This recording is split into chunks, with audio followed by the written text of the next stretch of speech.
താഴ്ത്ത് വെച്ചാൽ ഉറുമ്പരിക്കും, മുകളിൽ വെച്ചാൽ പേനരിക്കും. അത്രയും കെയർ ആക്കിയിട്ടായിരിക്കും നമ്മൾ റിലേഷൻഷിപ്പ് കൊണ്ടെടുക്കുക അല്ലെ. എന്നിട്ട് ലാസ്റ്റ് എന്താ പറയുക സംഭവിക്കുക, ഏതേലും ഒരുത്തം വന്നുകാട്ട് ഒരു ഗ്ലാസ് ചായയും കുടിച്ച് അതിനായിട്ട് പോവുകയും ചെയ്യും. പിന്നെ നമ്മൾ എന്ന് ചൊല്ലിയിട്ട് ഒരു കാര്യമില്ല. അതിന് മുമ്പ് നമ്മൾ എന്ത് ചെയ്യണം അറിയോ, നമ്മൾ സെറ്റിലാവണം. നമുക്കൊരു പെണ്ണിനെ പോറ്റാൻ കഴിയും എന്നുള്ളത് ഓപ്പോസിറ്റ് നിൽക്കുന്ന ഫാമിലിക്ക് ബോധ്യപ്പെടണം, എന്നാലേ കാര്യമുള്ളൂ. അല്ലാതെ നമ്മൾ കുറേ പ്രേമിച്ച് കൊണ്ടിരുന്ന് കാട്ടി നമ്മൾ ഇഷ്ടം അങ്ങനെയാണ് ഇങ്ങനെയാണെന്നൊന്നും പറഞ്ഞാൽ ഒരു മനസ്സിലാക്കൂല.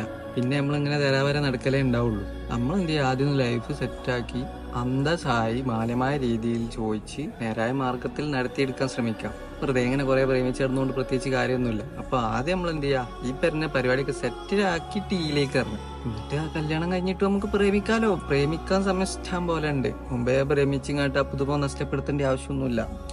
അത് പിന്നെ കുറെ നമുക്ക് ഓർമ്മകൾ മാത്രമായിട്ട് പോവാ ചെയ്യുക. കാരണം